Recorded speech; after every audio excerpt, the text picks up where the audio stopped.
Welcome to Wild Cowboy Tales. In a land where silence is often the only prayer the dead receive, some silences are heavier than others. They are weighted with grief, honed by patience, and loaded like the cylinder of a gun. So draw near and listen to the story of Jonas Reeve, a man whose hands were once the fastest in the territory, but whose greatest weapon became his silence.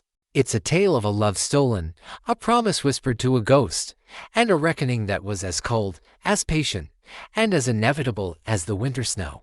This is the story of the silent winter. Jonas Reeve had once spoken a language the whole territory understood, the eloquent, definitive language of a Colt .45. His name had been a whisper on the lips of gamblers and lawmen, a legend told in smoky saloons. They said he could draw fire and reholster his pistol in the time it took another man to blink. They called him the Phantom Hand, but that man was a ghost of a different sort, a phantom of the past Jonas had worked tirelessly to bury. He had buried him here in the small, unassuming town of Redemption Creek. He had traded the weight of his gun belt for the feel of his wife's hand in his. Her name was Alara, and she was the architect of his peace. She had a laugh like wind chimes and eyes that saw not the gunman, but the man. For her, he had laid down his past and picked up a hammer, building a small ranch on a piece of land that was rich in nothing but quiet. For 2 years, he had lived a life of profound and beautiful silence, the kind filled with love, not absence. But the West has a long memory, and it does not easily grant absolution. The peace of Redemption Creek was a fragile illusion, shattered by the arrival of a man named Cyrus Thorne and his pack of wolves, the Black Dog Gang. Thorne was not a common bandit. He was a would-be king, a man who saw the lawless land as his birthright. He took control of Redemption Creek with a brutal efficiency, his men becoming the town's unelected and unopposed law. Thorne knew of Jonas Reeve's legend. A man with that kind of skill was a tool he could use, a weapon to be added to his arsenal. He rode out to the small ranch with 5 of his best men, not with a threat, but with an offer. Jonas and Alara met them on the porch of the home they had built together. Thorne, a man whose charisma was a thin veneer over a core of pure cruelty, made his proposition. "Join us. Your reputation, your skill, will be rewarded. We are the new law here." Jonas's refusal was quiet, but absolute. "I'm a rancher now," he said, his arm around Alara's waist. "That life is behind me." Thorne's smile did not reach his eyes. "A man's past is never behind him, Mr. Reeve. It's in his blood. Think on my offer. I am not a man who takes no for an answer." They rode away, but the threat lingered in the air, a poisonous cloud. That night, Alara held Jonas close. "We could leave," she whispered. "Go further west. This is our home," Jonas said, his voice a low rumble. "I will not let them chase us from our home." The final answer was delivered a week later. Thorne returned, this time with a dozen men. They did not come with an offer. They came with a demand. Jonas stood on his porch, his hands empty, a deliberate statement that he was not the man he used to be. Alara stood just inside the doorway, her face pale with fear. "Last chance, Reeve," Thorne said, his voice cold. "Ride with us, or be plowed under." "The answer is still no," Jonas said, his voice steady. Thorne's face hardened. He gave a slight nod. One of his men, a hulking brute with a scarred face, dismounted and walked towards the porch. He was not heading for Jonas. He was heading for the doorway. He was heading for Alara.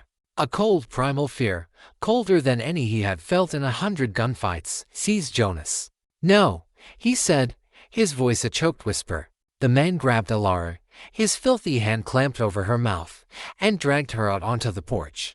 She struggled, her eyes wide with terror. "A man must have leverage," Thorne said calmly, as if discussing the weather. "Your wife for your loyalty. A fair trade, I think." Jonas stood frozen, his world collapsing in on him. All his skill, all his speed, was useless. His guns were inside, locked in a chest. His hands were empty. He was just a man, watching the love of his life being used as a pawn. "Let her go," he said, his voice shaking with a rage he could barely control. "Say yes," Thorne countered, his smile returning. It was Alara who made the choice. She bit the hand that held her, a small, desperate act of defiance. The man cursed and backhanded her across the face. She fell to the wooden planks of the porch, a thin trickle of blood at the corner of her mouth. And then she spoke, her voice clear and defiant, her eyes locked on Jonas's. "Don't do it, Jonas. Don't you dare." It was the last thing she ever said. Thorne's patience snapped. The game was over. He had been refused, defied. His authority had been questioned. He drew his pistol. Not at Jonas. He aimed it at the woman on the ground. Jonas lunged, a desperate, hopeless cry torn from his soul. But he was too far away. The shot was deafeningly loud in the quiet afternoon. Alara's body jerked, and then was still. The world went silent. All sound, all color, all feeling, drained away. Jonas stood over his wife's body, a hollow, broken thing. Thorne and his men looked on. And then, one of them laughed. A short, ugly, brutal sound. Then another joined in. They were laughing at his pain, at his helplessness. They were laughing over the corpse of his wife. Thorne reholstered his pistol, his face a mask of cold satisfaction. "A shame," he said. "She had spirit." "The offer is withdrawn, Mr. Reeve. The farm is mine." They rode away, their laughter echoing back, a sound that would be burned into Jonas's soul forever. He did not move. He knelt beside Alara, gathered her into his arms, and held her as the sun set. He made a promise to her then, a silent, terrible oath whispered to her cooling skin. "I will not let them laugh for more than a season." He buried her the next morning, under the lone cottonwood tree where they had had their first picnic. He did not say a prayer. He did not weep. When he was done, he walked away from the ranch, away from the town, away from the laughing ghosts. He did not look back. He simply vanished into the wilderness, a man who had lost his voice, his heart, his soul. All he had left was a promise, and the cold, patient silence in which to nurture it. The year that followed was a year of silence. Jonas Reeve ceased to exist.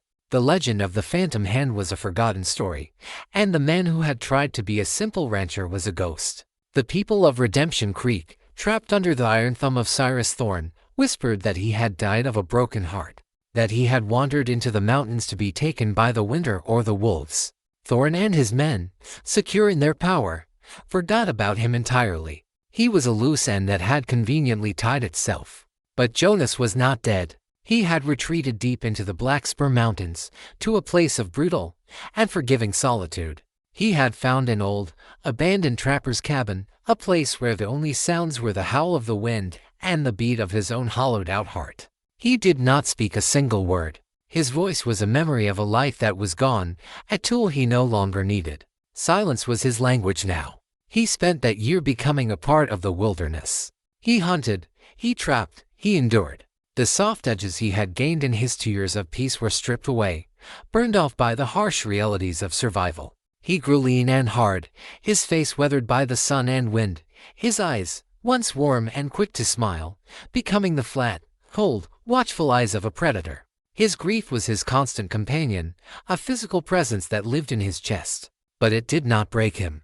He did not allow it to. Instead, he forged it. He hammered it on the anvil of his silence, tempered it in the ice of his patience, and sharpened it on the whetstone of his promise. His vengeance would not be a hot-blooded act of rage. It would be a cold, methodical, and utterly silent reckoning. He did not practice with his guns. The skill was a part of him, as natural as breathing. He did not need to hone it. He needed to hone himself. He learned a new kind of stillness, a patience that was as deep and absolute as the winter snow. He learned to watch, to wait, to exist without leaving a trace. He became a ghost in truth, a man who could move through the forest without snapping a twig, a man whose presence was a void, an absence of sound. He kept track of the seasons by the turning of the leaves and the position of the stars. He had made a promise, not for more than a season. He had let a summer pass, and an autumn, and a long, brutal winter, and a spring. He had given them their season of laughter. Now, as the leaves began to turn once more, as the air grew crisp with the coming of the second winter, he knew it was time. He emerged from the mountains as the first snows began to fall. He was a different man from the one who had disappeared. He was clad in dark, heavy wool and worn leather, his face obscured by a thick and trimmed beard and the shadow of a low-brimmed hat. Over his shoulders, he wore a long, black duster that fell to his ankles, concealing the twin Colts that were once again strapped to his hips. He was a figure of pure menace, a specter of vengeance walking out of the wilderness. He did not ride into Redemption Creek. He appeared at its edge, a silent, watching presence. He took up residence in an abandoned shack on a low hill that overlooked the town, a place that gave him a clear view of the saloon, the main street, and the comings and goings of Thorne's men. For 2 weeks, he did nothing but watch. He was a phantom, an unseen observer. He learned their routines, their habits. He cataloged their faces, matching them to the faces from that terrible day, which were burned into his memory. He saw their arrogance, their casual cruelty to the townspeople. He saw them laugh. And with every laugh he heard, the ice in his veins grew a little colder. His first target was a man named Jed, the one with the scarred face who had first laid hands on Elara. Jed had a predictable habit. He was an avid poker player, but he was a sore loser. Every few nights, after losing his money in the main saloon, he would ride out to a smaller, dirtier saloon at a crossroads a few miles out of town, where the stakes were lower and he could bully the other players. He always rode the same trail, and he always rode alone. On a cold, moonless night, Jonas was waiting. He was not on the trail. He was 30 yards from it, a dark shape against the darker shape of a large ponderosa pine. He did not carry a rifle. This was not a job for distance. This was personal. He heard the horse before he saw it, the rhythmic crunch of its hooves on the frozen ground. Jed rode into view, a lantern on his saddle casting a swinging, yellow circle of light. He was humming, a tuneless, drunken sound. Jonas did not step out. He did not call the man's name. He let him ride past. Then, as silent as a falling shadow, he stepped onto the trail behind him. Jed's horse, sensing another presence, shied and nickered nervously. Jed, annoyed, reined the horse in. "What's wrong with you, you stupid beast?" he slurred. He turned in his saddle, peering back into the darkness. He saw nothing. He was about to turn back when a voice, low and raspy from a year of disuse, spoke from the darkness right beside him. "You laughed." Jed froze, his blood turning to ice water. The voice was not familiar, but the words struck a chord of memory, a memory he had long since buried. He fumbled for his pistol, his drunken fingers clumsy. He was too slow.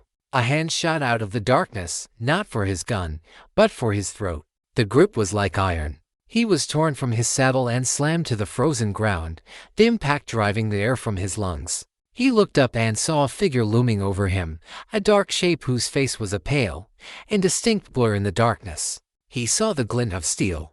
Who are you?" he gasped. The figure knelt beside him. He leaned in close, and for the first time, Jed saw his eyes. They were the eyes of a dead man, cold, empty, and utterly devoid of mercy. And in them, he saw a flicker of recognition, a ghost from a day he had tried to forget. The rancher. The gunman whose wife they had. The realization came a second before the knife. It was not a quick, clean kill. It was a promise being kept. When the townspeople found Jed's body the next morning, his face was frozen in a mask of ultimate terror. And they all remarked on the strangest thing. His throat had been cut in such a way that it looked like a permanent, grotesque, silent laugh. The first of the Black Dog Gang had stopped laughing. Jed's death was a brutal, ugly affair, but Cyrus Thorne dismissed it as a simple frontier killing. Jed was a drunk and a cheat. He had likely been murdered by a card player he had crossed. Thorne saw no connection to the ghost from a year ago. He was a man who believed in patterns and logic, and a single, messy knifing did not make a pattern. Jonas, from his silent perch, knew this. He knew that to truly dismantle Thorne's gang, he had to do more than just kill them. He had to unravel the cold logic of their power. His vengeance was not a berserker's rage, it was a form of cold arithmetic, a systematic subtraction of Thorne's assets until nothing was left. His next target was not a man, but the source of Thorne's control over the town, his money. Jonas had watched the gang's routine. Every 2 weeks, a stagecoach arrived, not with passengers, but with a heavily guarded strongbox. It contained the profits from Thorne's various business interests in the territory protection rackets, land grabs, and stolen gold. This money was used to pay his men and to bribe officials. To cut off this flow would be to starve the beast. The stagecoach route passed through a narrow, winding canyon a few miles east of town. It was an obvious place for an ambush, and was always heavily guarded. A direct, Guns blazing attack would be suicidal for a lone man. Jonas had no intention of fighting them. He intended to rob them without firing a single shot. He spent 3 days preparing. He scouted the canyon, noting a place where a steep, rocky cliff overlooked a sharp bend in the road. He spent a day in the mountains, not hunting animals, but collecting a specific kind of large, dry pine cone, the kind that was dense and heavy. He also gathered a large amount of pitch from the pine trees.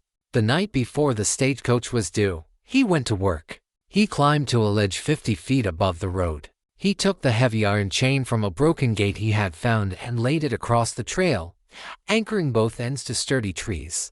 Then he began his main task. He coated the pine cones in the sticky pitch and began to wedge them into the cracks and fissures of the rock face directly above the road. He worked for hours, creating a large and stable field of heavy, flammable projectiles.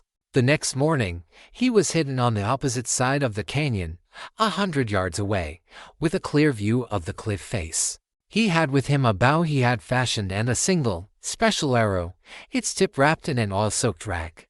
The stagecoach arrived right on schedule. 2 men rode pine, 2 more rode drag, and 2 sat beside the driver, all of them with rifles held ready. They were alert, their eyes scanning the canyon rims for any sign of a threat.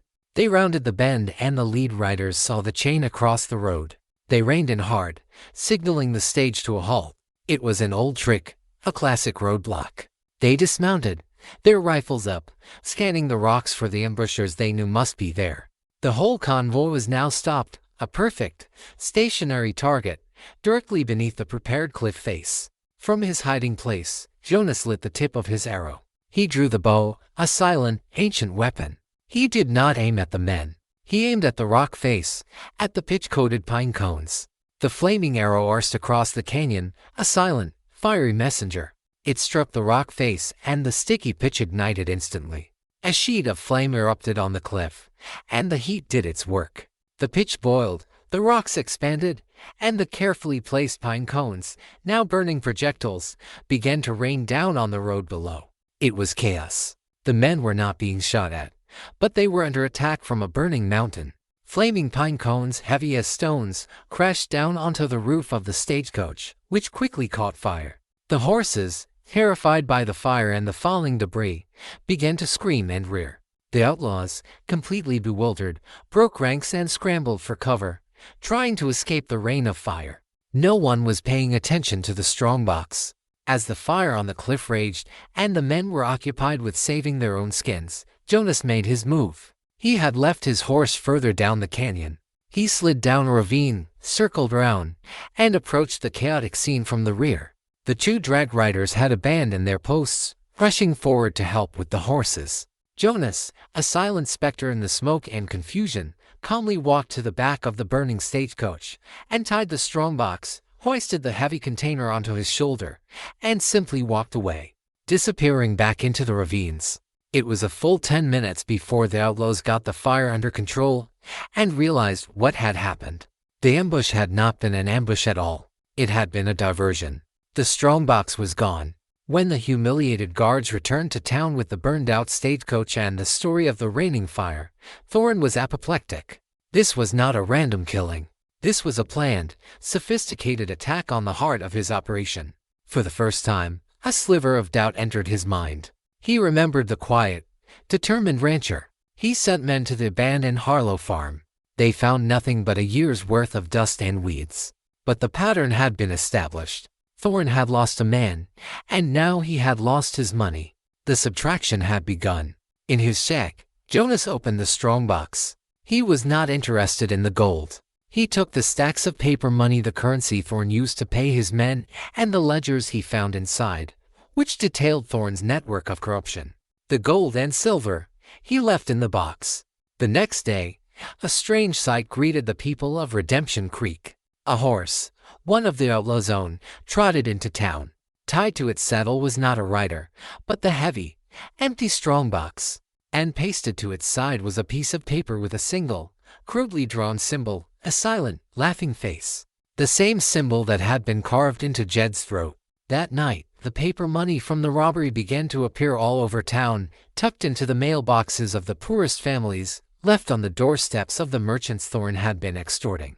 It was an anonymous gift, a redistribution of stolen wealth. It was a message to the town, someone was fighting back. And it was a message to Thorn, I did not do this for the money. I did this for you.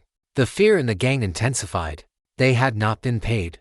And now, a symbol of their silent enemy was appearing all over town.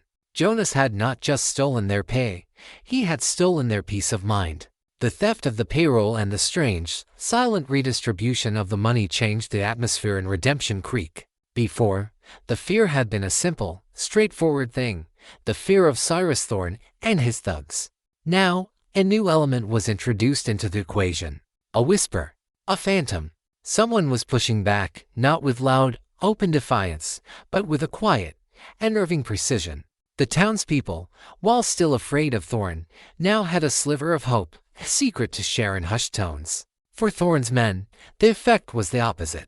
Hope's inverse, paranoia, began to fester. They had not been paid, and their enemy was now a symbol, a laughing ghost who could seemingly strike at will. The gang's brutish camaraderie began to fray, replaced by suspicion and nervous glances. Jonas knew that killing was only one part of his war. The other part was psychological. He needed to amplify the whispers, to turn the gang's paranoia into a screaming madness. He needed them to start seeing ghosts in every shadow. His next targets were a trio of men who acted as Thorn's personal enforcers within the town itself. They were the public face of his oppression, swaggering through the streets, collecting taxes, and administering beatings to anyone who stepped out of line. They were never alone, always moving as a pack, their strength in their numbers. Jonas watched them for a week. He noted their routines, their arrogance, and he saw their weakness, the saloon. Every night, they would drink themselves into a near stupor before stumbling back to the barracks Thorn had established in the old livery stable. The short walk from the saloon to the livery was their most vulnerable moment. Jonas did not plan to attack them on the street. He planned to make them believe they were being hunted by a ghost they could not see. He began his preparations in the town's sprawling, neglected cemetery. It was a place of tilted headstones and overgrown weeds, a place no one visited after dark. It was also the perfect place to acquire his new weapon, a large, heavy burial shroud from a recently filled grave. The next night, he put his plan into motion. He acquired a long pole from a broken-down fence and attached the shroud to it, creating a grotesque, man-shaped puppet. He then went to the roof of the general store, a building that overlooked the alleyway the three enforcers always used as a shortcut to the livery. He waited. The sounds of the saloon raucous laughter, a poorly played piano filled the night. Around midnight, the three men emerged, loud and drunk, supporting each other as they staggered down the street. They turned into the dark alley. As they reached the halfway point, Jonas acted. He slowly, silently, raised the pole, lifting the white, shrouded figure up from behind the opposite roofline. In the dim moonlight, it looked for all the world like a spectral, hovering figure, its empty arms outstretched. One of the drunk outlaws looked up and saw it. He stopped dead, his mouth falling open. He grabbed his companion's arm. What in the hell is that?" he stammered. The others looked up.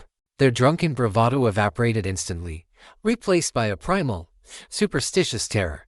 They were staring at a ghost. It swayed silently in the air, a horrifying, silent apparition. With a collective scream of pure panic, they fumbled for their pistols and opened fire. The alleyway exploded in a cacophony of gunshots as they emptied their cylinders into the phantom. The bullets tore through the shroud, but the figure, of course, did not fall. Jonas, from his hiding place, watched them waste their ammunition. Then, as they were frantically trying to reload, he added his own touch. He had with him a small, simple instrument, bird call, one that Alara had loved to use to mimic the sound of a mourning dove. He put it to his lips and blew a single, long, mournful note that seemed to float down from the rooftops, a sound of profound and ghostly sorrow. That was what broke them. The sound, so human and so inhuman at the same time, was the final straw. They dropped their guns and they ran. They scrambled out of the alley, screaming like children, their minds utterly shattered. They burst back into the saloon, their faces white, babbling about a floating ghost and a sound from hell. The story spread through the gang like a virus. They were being haunted. Jonas repeated the performance 2 nights later, this time from the belfry of the church, his phantom appearing to a pair of guards on patrol. The result was the same: panicked, wasted gunfire, and more men pushed to the brink of insanity. Thorn was losing his mind. His men were now terrified of the dark. They refused to go on patrol alone. They were drinking more, their discipline crumbling. He had some of them beaten for cowardice, but it did no good. You can't shoot a man into being brave against a ghost. The whispers in the town grew louder, but they were no longer whispers of fear. They were whispers of a dark, satisfying amusement. The townspeople watched as their oppressors were tormented by an enemy they could not understand. They saw the outlaws jump at shadows, their hands never far from their guns. Jonas had turned the gang's own minds into his weapon. He had killed only one man, but he was dismantling the entire gang, piece by piece, without throwing a single punch. He was a phantom, and his whispers were becoming a scream that only the Black Dog Gang could hear. He was letting them rot from the inside out, just as he had promised himself. The cold arithmetic continued.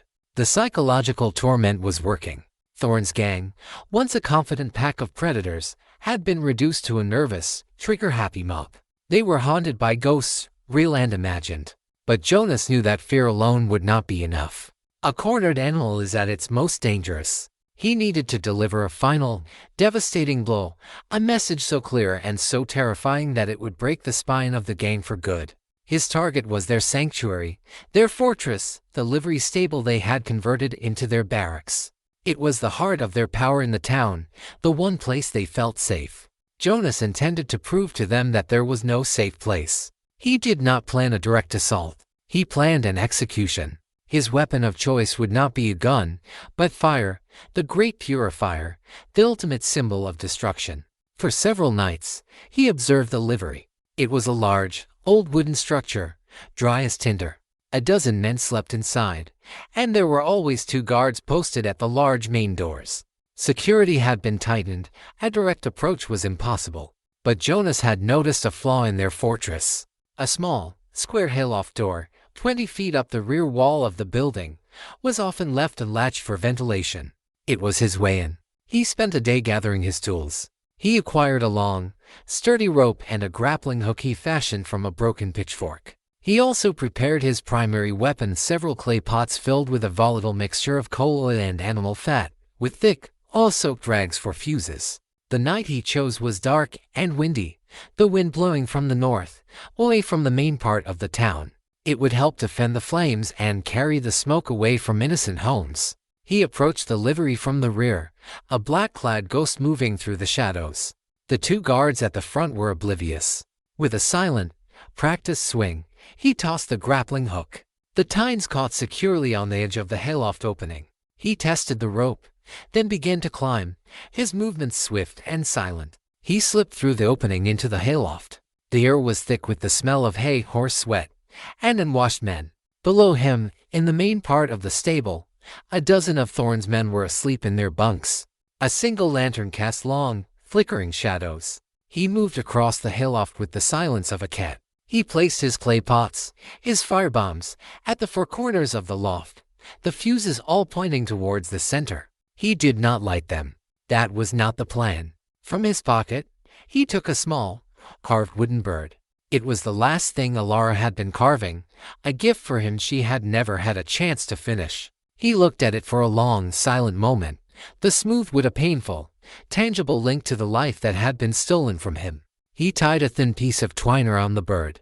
The other end, he tied to a small bundle of matches. He placed the bird on a high beam, directly above the sleeping men. Then, from his position in the shadows, he took out Alara's bird call. He blew a single, soft note, the sound of a mourning dove. One of the sleeping men stirred. He sat up, his eyes bleary. "What was that?" he mumbled. Another man sat up. They looked around the shadowy stable. Jonas blew the note again, a little louder this time, a sound of pure, heartbreaking sorrow. The men were now fully awake. They were reaching for their guns, their minds filled with the stories of the haunting ghost. One of them looked up. In the dim lantern light, he saw it. The small, wooden bird, seemingly perched on the beam above them. "Look," he whispered, his voice filled with a superstitious awe. As they stared at the impossible sight, Jonas, from the shadows, pulled the thin twine. The bundle of matches scraped against the rough wood of the beam, and the friction ignited them. The small, bright flame dropped, not onto the men, but into a pile of dry, loose hay that Jonas had prepared directly below. The hay erupted in a whoosh of flame. The fire spread with incredible speed, the dry hay acting as a perfect accelerant. The men, who had been staring at a phantom bird, were now engulfed in a real, roaring inferno. Panic, absolute and primal, took hold. They screamed, beating at the flames, stumbling over each other in a desperate scramble for the doors. As the chaos erupted below, Jonas calmly lit the fuses of his firebombs. He did not throw them. He simply pushed them over the edge of the loft, into the corners of the stable. The pots shattered, and the volatile mixture exploded outwards, spreading the fire to all four corners of the building at once. The livery became a death trap, an inescapable furnace. Jonas did not wait to watch it burn. He slipped back to the hayloft door, slid down the rope, and vanished into the night. The fire was a spectacle of terrifying beauty. The flames roared into the night sky, a massive, hungry orange beast consuming the heart of the Black Dog Gang. The townspeople, awakened by the roar and the light, watched from their windows in a mixture of terror and awe. Thorn, roused from his bed in the hotel, stood in the street and watched his barracks, his fortress, and a third of his men burn. He could hear the screams of those trapped inside. He was no longer a king. He was a general with no army, a wolf with no pack. The next morning, the livery was a smoking, blackened ruin. In the center of the town square, for all to see, a single object had been placed on the public message board, pinned there with a knife. It was the small, partially scorched wooden bird. The message was clear. It was a promise, etched in smoke and ash. Jonas had not just killed more of his men. He had burned down their home, their sanctuary. He had taken everything from them, just as they had taken everything from him. The only thing left was the head of the snake, Cyrus Thorn. And Jonas was coming for him. The fire that consumed the livery stable was the final, breaking blow to the Black Dog Gang. It was not just the loss of a dozen men, nor the destruction of their sanctuary. It was the nature of the attack. It was an act of such cold, calculated, and terrifying ingenuity that it transcended mere violence. This was not a man they were fighting, it was a force of nature, a righteous, vengeful god of fire and shadow. The morning after, the 5 men who had survived the fired hose, who had been on guard duty or passed out in the saloon, stood with the handful of others who remained in Thorn's service. They were a pathetic, smoke-stained remnant of the once feared gang. Their eyes were hollow, their faces etched with the kind of fear that settles deep in the bones. They looked at the charred, smoking ruins of the livery, at the bird pinned to the message board, and they understood. There was no safety to be found in Redemption Creek. Not for them. One by one, they began to leave. They did not ask Thorn for permission. They simply saddled their horses, their movements furtive and quick, and rode out of town, not looking back. They were rats deserting a ship that was not just sinking, but actively being burned to the waterline.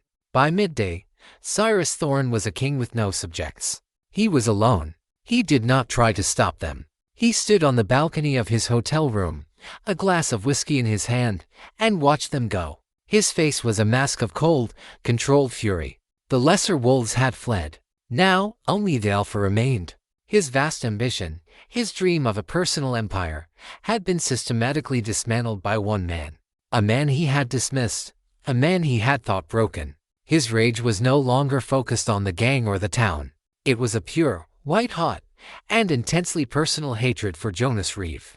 This was no longer about territory or power.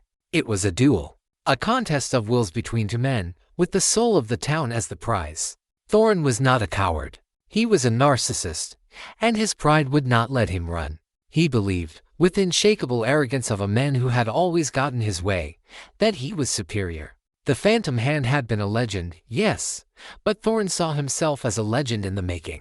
He would not be undone by a grieving rancher. He would face this ghost, and he would put him in the ground, next to his wife. He sent a message. He had the town creer, a nervous, sweating man named Abernathy, stand in the square and read a proclamation.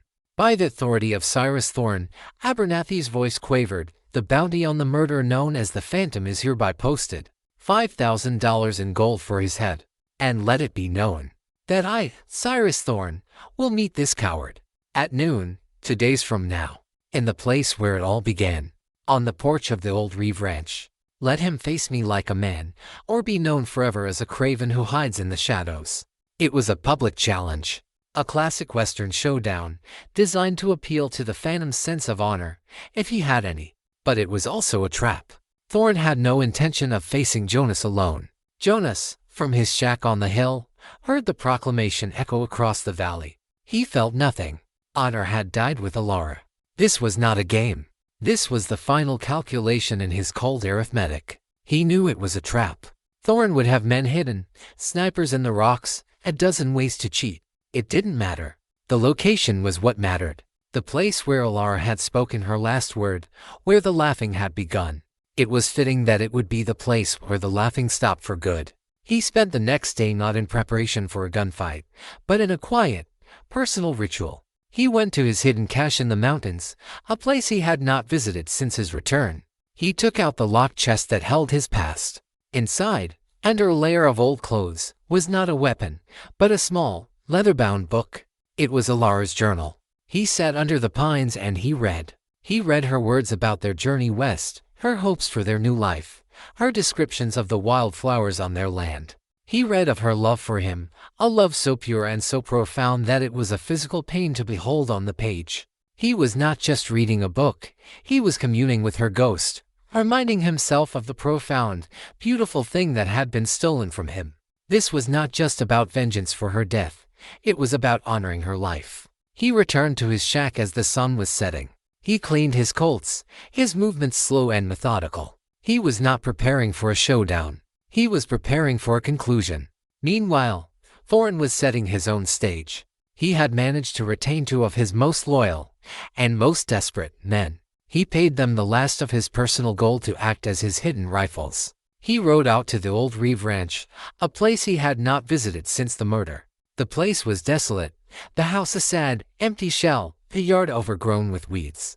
But the porch, the stage for his final act, was still solid. He positioned his 2 men carefully, one in the rocks of the low ridge that overlooked the ranch from the east, the other in the loft of the dilapidated barn. They had clear fields of fire. Anyone approaching the ranch would have to walk into a perfect, triangulated kill zone. Thorne himself would stand on the porch, the bait and the executioner. He was confident. He was in control. The ghost was about to walk into its final trap. The morning of the showdown dawned cold and clear, the sky a vast, indifferent blue. The town of Redemption Creek held its breath. The streets were deserted. Every citizen was behind closed doors, their windows shuttered, waiting. They knew that today, the fate of their town would be decided, one way or another. At the old Reeve Ranch, Cyrus Thorne stood on the porch, the very spot where Alara had fallen. He was dressed in black, a single, silver-plated Colt strapped to his hip. He was the picture of a confident gunslinger, a man ready for his date with destiny. But his eyes, constantly scanning the empty landscape, held a flicker of nervous tension. He was not as confident as he appeared. His 2 hidden snipers were in place. From his position, he could just see the glint of a rifle barrel in the shadowed loft of the barn. The other man, in the rocks, was invisible. The trap was perfectly set. Noon came and went. The sun beat down, the silence broken only by the buzz of insects and the whisper of the wind through the dry grass. 1 o'clock. Then 2. Thorne's confidence began to curdle into an angry impatience. The Phantom was a coward after all. He was not coming. But Jonas had been there all along. He had arrived before dawn, not from the road, but from the high country to the west, using a series of ravines and dry creek beds to approach the ranch completely unseen. He had left his horse miles away. He was a ghost, and ghosts do not use the front door. He had circled the entire property, his senses on high alert. He had spotted the first sniper in the rocks, a patch of slightly darker shadow that didn't belong. He had seen the faint glint of the rifle in the barn loft. He knew the trap was set. So, he did not spring it. He simply waited. He lay in a shallow depression 100 yards from the barn, a position that Thorne's men had not considered, and he watched. His patience was absolute. He would let Thorne's own arrogance be his undoing. Around 3 o'clock, the sniper in the barn, bored and cramped from hours of inactivity, made a mistake. He shifted his position, his silhouette appearing for a brief, fatal second in the hayloft opening. Jonas had not brought a rifle. A rifle was a loud, messy weapon for a job that required surgical precision. From a leather pouch, he took out the pieces of a specialized tool, a long-barreled Remington pistol, fitted with a custom-made wooden stock and a narrow, brass telescope sight. It was a sniper's pistol, a rare and deadly instrument for long-range, silent work. He fitted the stock to the pistol's grip, transforming it into a small, highly accurate carbine. He rested the pistol on a rock, took a slow, steady breath, and lined up the crosshairs of the scope on the silhouette in the barn. He squeezed the trigger. The shot was not a deafening roar. It was a sharp, flat crack, a sound that was quickly snatched away by the wind. In the barn, the sniper simply slumped forward, a neat, clean hole in his forehead. He had never even heard the shot that killed him. Thorne on the porch heard the faint crack. It was a sound he knew well. He spun around, looking towards the barn, a question on his lips. "Mullins," he called out. There was no answer. The other sniper in the rocks, a man named Cale, had also heard the shot. He raised himself slightly, trying to get a better view of the barn, trying to understand what had happened. It was the second mistake. Jonas had already recocked the Remington. He shifted his aim, a smooth, economical motion. He found Cale in the scope. The man was exposed, his head and shoulders clear of the rocks. Jonas fired again. The second crack echoed the first. Cale was thrown backwards, out of sight behind the rocks. 2. It had taken less than 10 seconds. Thorne was alone. He knew it instantly. The silence that followed the two shots was heavier, more final, than any sound. He was a general with no army, a duelist with no seconds. His trap had been turned, his pieces swept from the board with an invisible, terrifying efficiency. His face, which had been a mask of arrogant confidence, collapsed into a mask of pure, primal fear. He was no longer the hunter. He was the last animal left in the killing field. He drew his Colt, his hand trembling, his eyes darting wildly, scanning the silent, empty landscape. "Reeve," he screamed, his voice a raw, ragged sound. "Show yourself, you coward. Face me." And Jonas did. He stood up from his hiding place, a tall, black-clad figure against the afternoon sun. He dismantled the sniper pistol, letting the stock and scope fall to the ground. He drew the twin Colts from his hips, the legendary pistols of the Phantom Hand. He began to walk, slowly, deliberately, towards the porch, towards the man who was standing on his wife's grave. The walk was 100 yards, but it felt like a journey across a lifetime.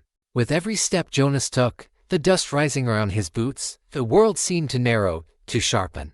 The overgrown fields, the dilapidated barn, the silent, watching mountains, they all faded away, leaving only the man on the porch and the ghost in black walking towards him. Cyrus Thorne watched him come, his initial shock giving way to a renewed, if fragile, bravado. The ghost was flesh and blood after all. He was just a man Thorne had beaten once before. He raised his pistol, the silver plating glinting in the sun, his aim unsteady. "That's far enough, Reeve," he shouted, his voice tight. Jonas did not stop. He continued his slow, inexorable advance, the twin Colts held loosely at his sides, their muzzles pointed at the ground. His face was a calm, expressionless mask. His eyes were fixed on Thorne, and in them was a stillness that was more terrifying than any rage. "I gave you a chance to die like a man." Thorne's voice was getting higher, laced with panic. "You chose to hide like a snake." Jonas stopped. He was 20 yards from the porch, the classic dueling distance. He stood there, a silent, obsidian statue in the unforgiving sunlight. He did not raise his guns. Thorne, unnerved by the silence, by the sheer and blinking intensity of Jonas's stare, fired. The shot was a panicked, jerky motion. The bullet plowed into the dirt, 5 feet to the left of Jonas. Jonas did not flinch. He did not move. He simply stood there, watching. Thorne, his hand shaking, cocked his pistol again. "Damn you," he screamed. "Why don't you draw?" He was coming apart, his carefully constructed persona of a cool, calculating killer dissolving into the raw terror of a man facing his own damnation. And then, for the first time in over a year, Jonas Reeve spoke. His voice was not the voice Alara had known. It was a low, rasping sound, like stones grinding together, a voice that had been aged and weathered by a year of silent grief. "This is the place," he said, the words heavy, each one a stone dropped into the deep well of the silence. "This is the place where she spoke her last word."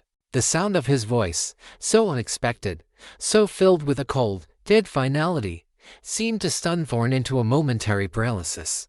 "This is the place," Jonas continued, his voice gaining a chilling, rhythmic power, "where you stood. And you laughed." He took one slow step forward. "And this," he finally raised the Colt in his right hand, the movement not a lightning-fast draw, but a slow, deliberate, and final judgment, "is the last thing you will ever see." Thorn, his nerve completely shattered, brought his own gun up and fired wildly. 1, 2, 3 shots, the bullets whizzing past Jonas, none of them even close. Jonas's gun answered only once. The sound was not loud.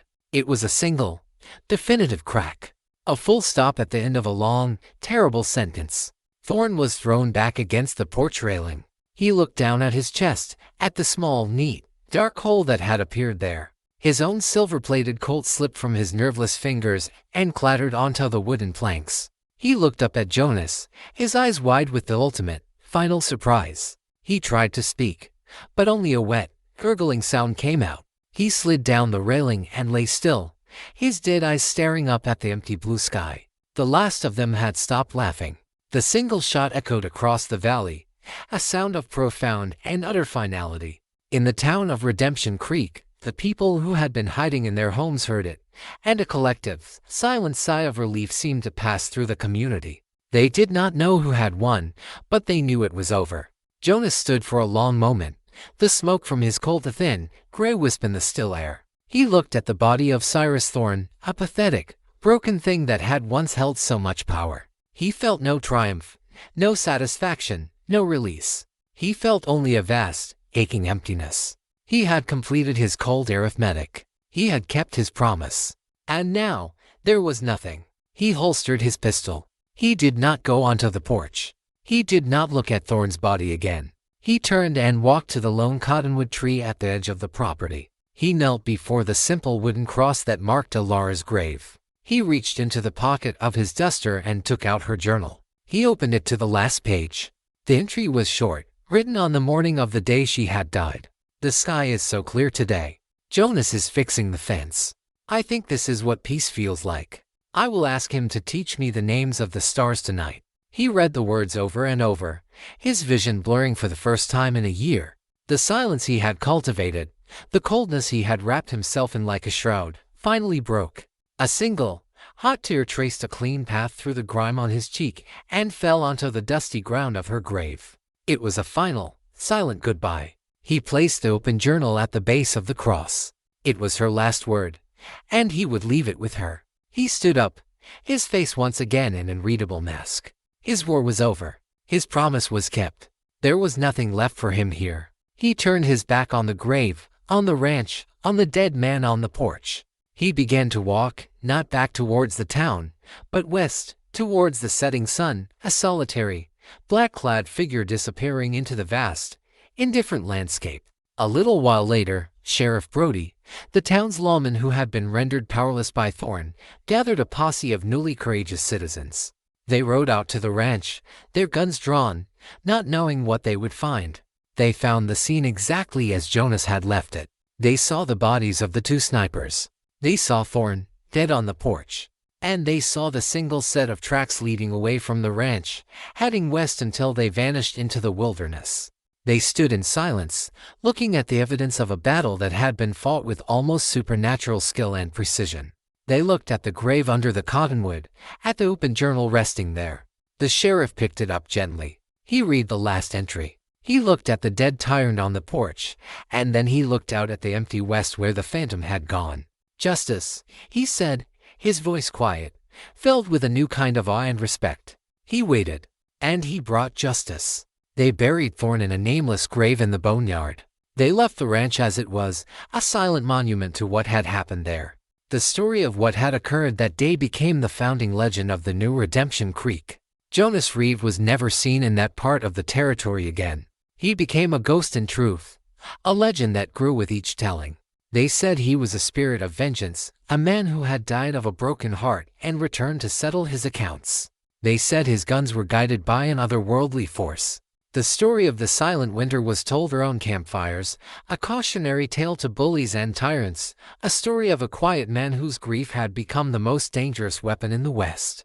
The town of Redemption Creek, freed from the grip of the Black Dog Gang, slowly began to heal. The fear was gone, replaced by a sober, hard-won sense of community. They had been to the brink and had been pulled back by a man who had asked for nothing in return. They became a town that valued quiet strength, that respected the silence not of fear, but of resilience. They were a town that had been redeemed, not by a lawman's badge, but by a grieving husband's promise. And what of Jonas? He did not seek another life. He did not try to build another home. The man who had been Jonas Reeve, the rancher, had died with Alara. The man who had been the phantom hand was a ghost he had no desire to resurrect. He was simply a man who walked away. He drifted through the raw and tame parts of the West, a solitary, silent figure. He took odd jobs, working as a ranch hand, a trapper, a scout. He rarely stayed in one place for long. He spoke only when necessary, his words few and chosen with care. But sometimes, in the dark corners of the frontier, in a town where a new bully was rising, where the law was weak and the innocent were suffering, a strange thing would happen. The bully would be found in a dark alley, his reign of terror brought to a sudden, violent, and definitive end. And the only clue would be the rumor of a quiet stranger in a black duster who had passed through town. A man with dead eyes who had stayed for a few days and then vanished as silently as he had arrived. He was not a hero. He was not a lawman. He was a man who had lost everything and, in the vast, echoing silence of that loss, had found a singular, grim purpose. He was the quiet, final answer to the loud, brutal questions the frontier so often asked. He was the echo of a promise made to a ghost, a promise kept in the cold, hard language of a gun. He was the man who walked away, leaving behind not a name, but a silence that was heavier and more just than any law.